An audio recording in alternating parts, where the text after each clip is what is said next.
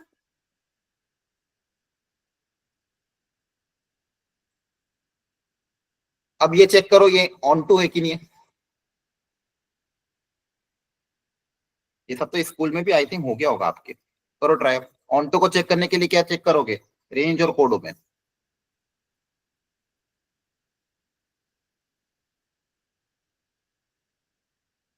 बताओ ये on to है कि नहीं है।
Sir, on to है.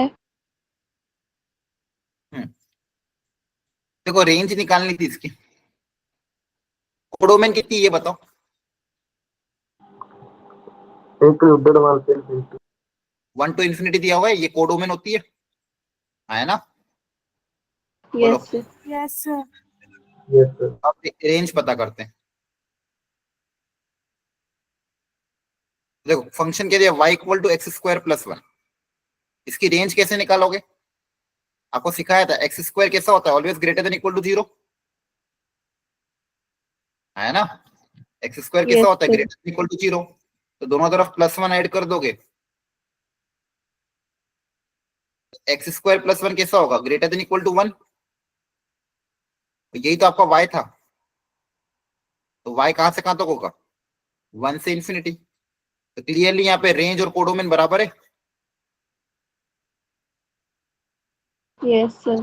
तो रेंज और कोडोमेन बराबर है मतलब फंक्शन कैसा हो जाएगा, ऑन टू। On to.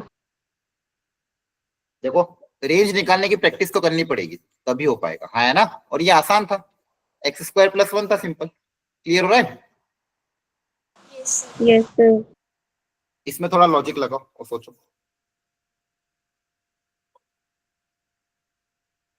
ध्यान से करना।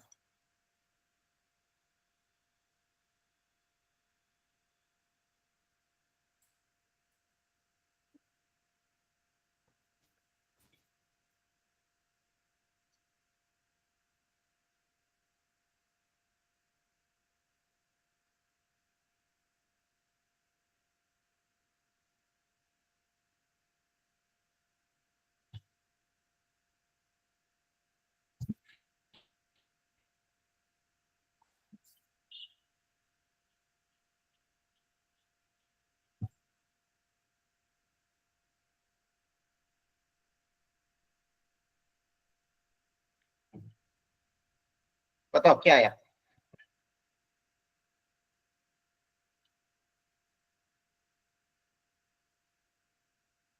है आंसर?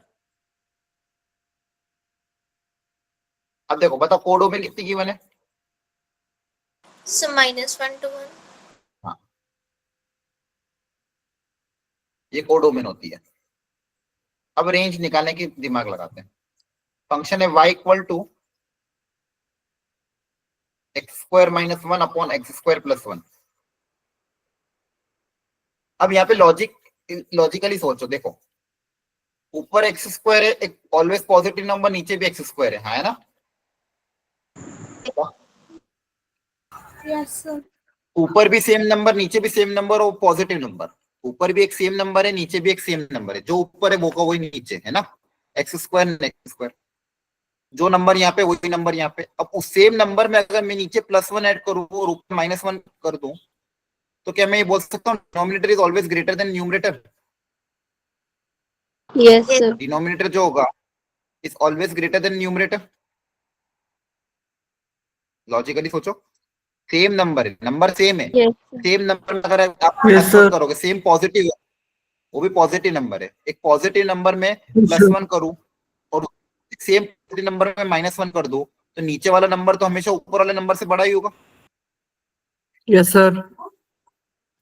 और किसी फ्रैक्शन में अगर मान लो denominator is greater than numerator हो, डिवाइड वाला नंबर ऊपर वाले से ज्यादा हो, तो फ्रैक्शन कैसा होता है? लेस देन 1 होगा। So 1 से छोटी? 1 से छोटा। 1 से स्टार्ट होगा। अगर किसी छोटे नंबर को बड़े नंबर से डिवाइड करोगे तो आंसर हमेशा 1 से छोटा ही आएगा। Yes Yes, sir. sir. तो यहाँ से क्या बोलते हैं, ये नंबर होगा ये 1 से क्या होगा, स्मॉलर होगा। मतलब डेसिमल में आएगा, -1 और 1 के बीच में लाई करेगा, क्योंकि न्यूमरेटर डिनोमिनेटर से स्मॉलर है। तो अगर ऊपर का नंबर नीचे वाले नंबर से छोटा है तो ये होगा। अब बस ये पता करना है कि 1 और -1 पे इक्वेलिटी आएगी कि नहीं आएगी।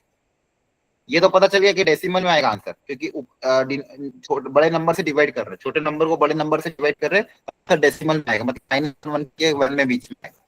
अब 1 आएगा कि नहीं आएगा ये पता करने के लिए एक बार इक्वेट करके देख लो। अगर x² - 1 अपॉन x² + 1, इसकी वैल्यू 1 आ सकती है कि नहीं आ सकती, देख लेते हैं। अगर 1 से इक्वेट किया, क्रॉस मल्टीप्लाई करोगे तो कितना आ जाएगा? x² कैंसिल आएगा, तो -1 इक्वल टू 1 के पॉसिबल है? नहीं ना? No, sir. समझ में आ रहा है? Yes, sir. 1 को इक्वल करके चेक कर रहा हूं मैं। 1 से जब इक्वेट किया तो -1 इक्वल टू 1 आ रहा, तो ये पॉसिबल है क्या? नहीं है ना? Yes, sir. पॉसिबल नहीं, मतलब 1 नहीं आ सकता। -1 से इक्वेट करके देखो, तो अगर -1 से इक्वेट करके देखोगे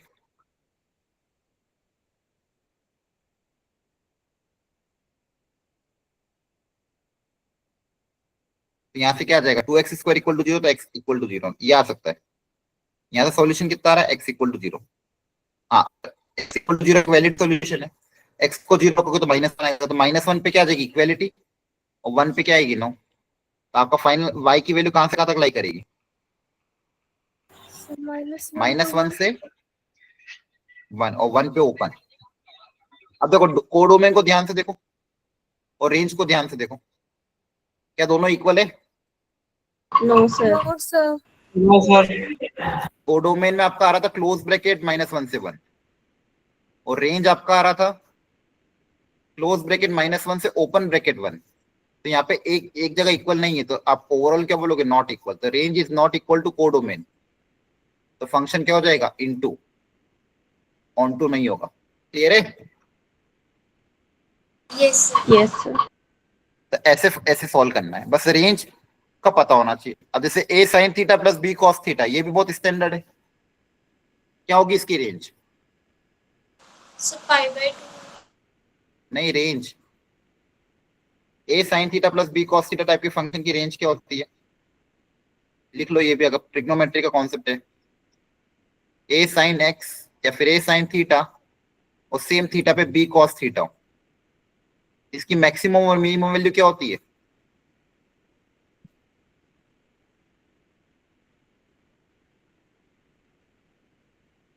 लिख लेना इसको भी, important concept. a sin theta b cos theta जब भी आए तो y की मैक्सिमम वैल्यू होगी √a² + b² और मिनिमम वैल्यू होगी -√a² + b²। याद रखना। ठीक है, a cos theta plus b sin theta, a sin theta plus b cos theta, कभी भी इक्वेशन आए इसकी मैक्सिमम वैल्यू क्या होगी, under root of a square plus b square, minimum क्या होगा, माइनस अंडर प्लस b। आ रही समझ में? याद रखना ये रिजल्ट तो ट्रिग्नोमेट्री का है, काम आता है। मेरे Yes. Yes, बोलो। sir. अब आपके पास जो फंक्शन दिया हुआ है, क्या दिया हुआ है, 3 sin x plus 4 cos x।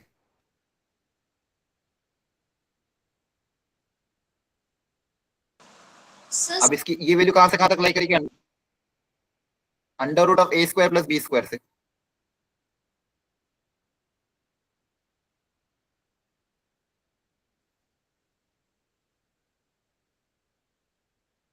तो ये क्या हो जाएगा, 3 sin x plus 4 cos x की वैल्यू कहां से कहां तक हो जाएगी, -5 to कितना? 5. -5 से 5।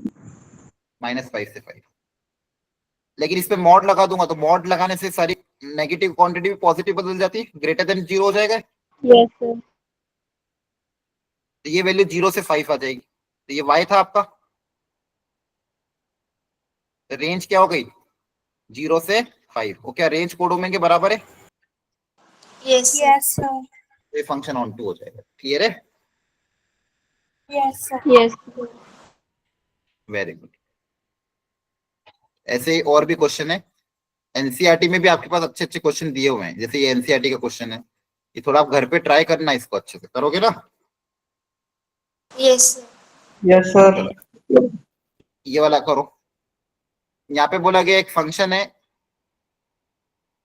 ऑल रियल नंबर से एस तक, अगर ये ऑन टू है तो एस की वैल्यू क्या होगी, तो कैसे करेंगे,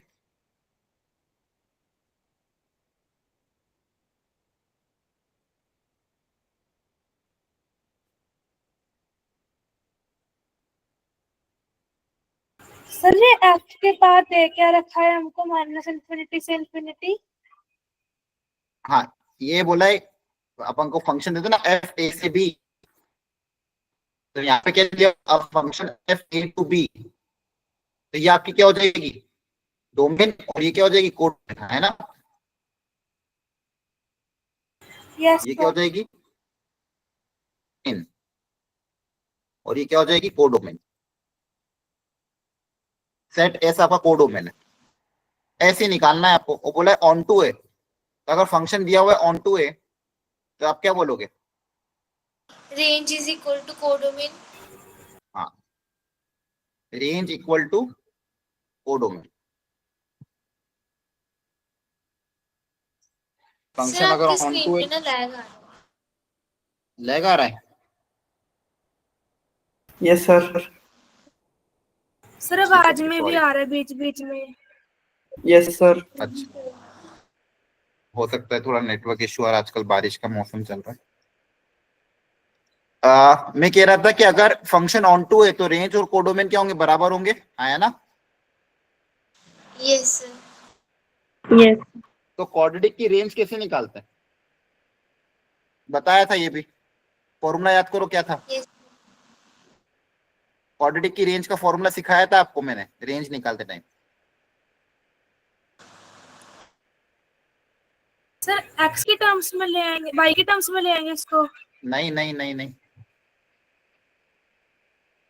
Sir -b/4 है वाला. हाँ याद करो यार, ये तो सिखाया था। अब नोट्स ही रिवाइज करके नहीं आओगे तो फिर आगे आने वाली क्लास में दिक्कत ही आएगी। क्वाड्रेटिक की रेंज क्या होती है, -d/4 से इंफिनिटी, याद नहीं आ रहा है। Yes. Sir. तो y की वैल्यू अगर अपवर्ड पैराबोला है तो -d/4 से इंफिनिटी होता है। ठीक है, क्लियर है? Yes. Sir. और यस सर। यही s के बराबर आ जाएगी।